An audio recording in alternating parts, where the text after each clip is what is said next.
'Cause I don't give a fuck what you say. Yeah, I'ma do shit my way. So you can go kick. Tahu nggak lo, peradangan kronis adalah biang keladi berbagai penyakit serius, dari jantung hingga kanker. Tapi jangan putus asa, gua punya solusinya. 7 makanan antiinflamasi yang wajib lo tahu. 'Cause I don't give a fuck what you say. Yeah, I'ma do shit my way. Halo Sobat Sehat, pernah nggak lu dengar istilah inflamasi? Mungkin terdengar asing ya, tapi sebenarnya ini adalah masalah kesehatan yang sangat umum dan bisa memicu berbagai penyakit serius, mulai dari nyeri sendi, masalah pencernaan, hingga penyakit jantung dan kanker. Tapi jangan khawatir, karena hari ini gue akan membongkar rahasia 7 makanan super yang bisa melawan inflamasi dan membuat tubuh kita sehat serta awet muda. Siap untuk mengetahui makanan apa aja yang bisa menjadi tameng ampuh melawan inflamasi ini? Yuk simak video ini ya sampai habis dan dapatkan tips dan triknya. Tahu nggak kamu, peradangan itu sebenarnya kayak alarm alami tubuh kita. Dia nyala kalau ada masalah. Misalnya infeksi atau luka. Tapi kalau alarm ini menyala terus-menerus, bisa gawat. Bayangin, kalau alarm kebakaran di rumah itu nyala terus-menerus, pasti bikin panik kan? Dan lama-lama kita jadi stres. Nah, sama juga dengan peradangan kronis di dalam tubuh. Kalau terjadi terus-menerus, bisa bikin kita cepat tua dan juga rentan penyakit serius. Beberapa efek buruk dari peradangan kronis ini yang wajib lu tahu adalah kulit keriput lebih cepat, kayak buah yang kelamaan disimpan di kulkas. Terus juga sendi gampang nyeri dan kaku. Ini yang bikin kita susah bergerak aktif. Dan lagi juga bisa berat badan naik dan susah turun, padahal nggak makan banyak. Resiko diabetes juga bisa, kanker, dan penyakit jantung meningkat. Serem banget kan?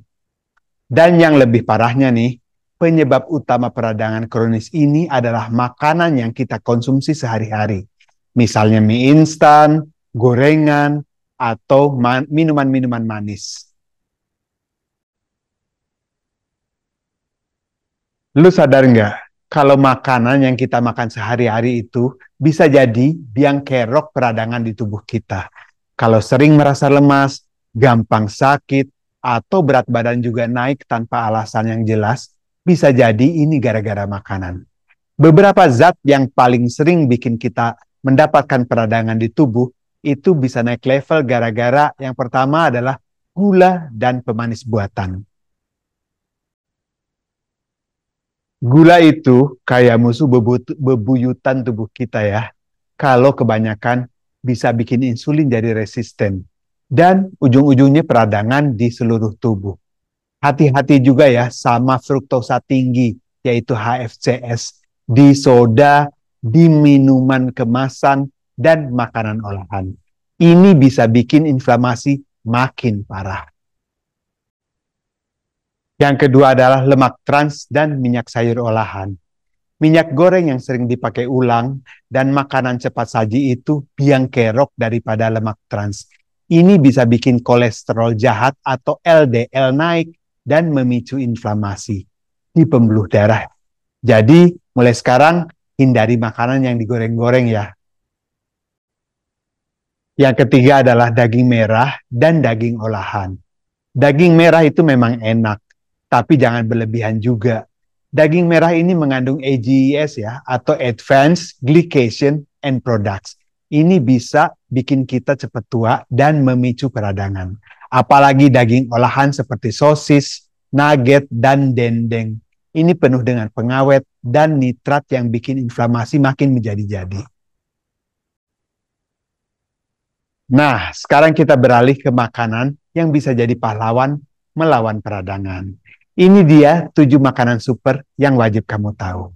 Yang pertama adalah ikan berlemak dan alga. Contohnya adalah salmon, makarel, sarden, tuna, minyak alga, dan chia seed. Manfaatnya dari semua itu adalah mengandung omega 3 yang tinggi. Ini membantu mengurangi peradangan, menjaga kesehatan jantung dan otak.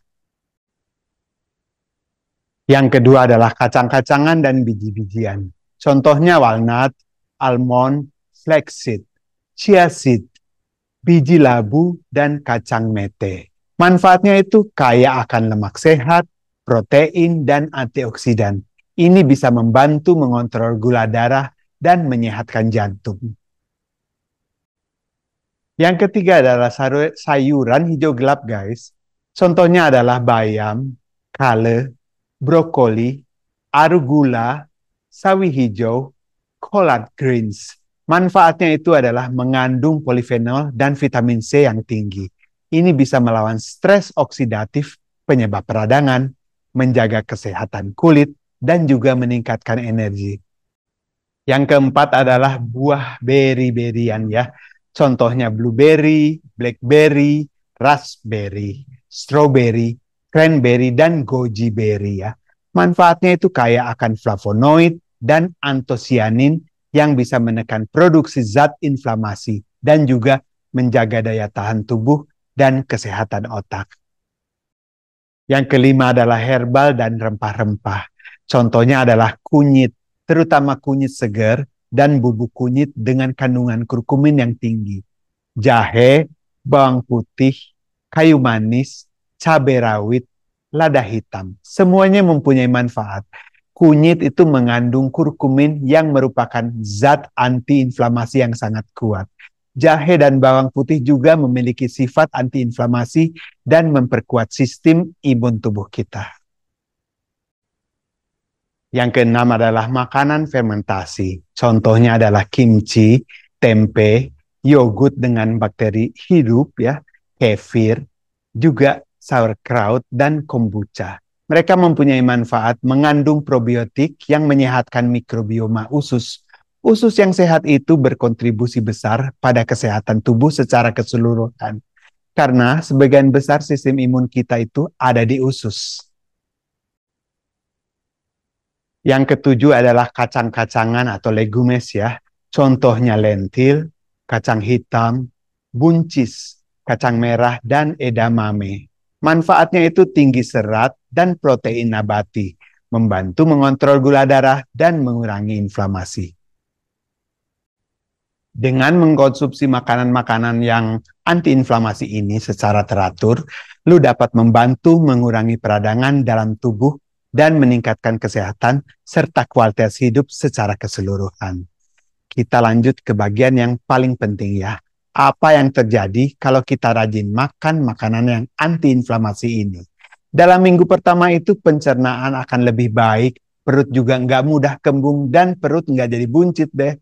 Dalam 1 bulan, kulit lebih glowing, rambut juga lebih sehat, dan tubuh menjadi lebih bertenaga. Dalam 3 bulan, nyeri sendi akan berkurang, imun tubuh lebih kuat, dan tidur lebih nyenyak. Bonusnya, berat badan juga bisa lebih ideal. Gimana guys? Sekarang sudah kalian tahu kan, makanan apa aja yang bisa bikin tubuh kita tuh sehat dan awet muda? Nih pertanyaan buat kalian ya. Dari 7 makanan tadi, mana yang paling sering kalian konsumsi? Atau mana yang mau kalian coba mulai dari sekarang? Tulis di kolom komentar ya. Share juga video ini ke teman-teman kalian dan juga keluarga kalian yang pengen hidup sehat dan awet muda. Jangan lupa subscribe channel ini dan aktifkan lonceng notifikasinya biar kalian nggak ketinggalan info kesehatan lainnya. Sampai jumpa lagi di video selanjutnya. Stay healthy, stay young.